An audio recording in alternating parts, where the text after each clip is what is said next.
নীল সমুদ্র, চারিদিকে শুধু জল আর জল।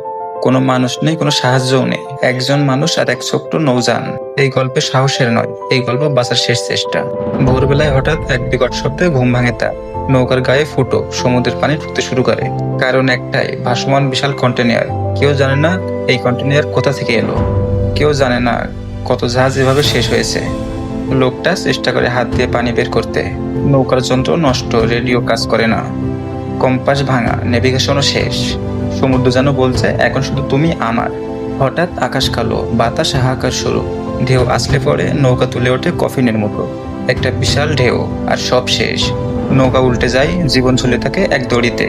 লোকটি নৌকা ছাড়ে, ছোট লাইফ রাফটে ওঠে। চারিদিকে বিশাল সমুদ্র, আর উপরে আগুনের সূর্য।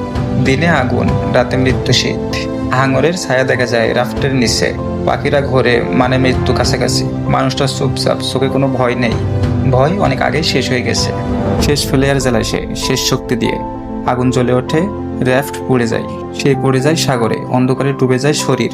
সব শেষ মনে হয়। ঠিক তখনই দূরে আলো, একটা বিশাল জাহাজ। হাত বাড়ায় সে, জীবনের শেষ আশায়।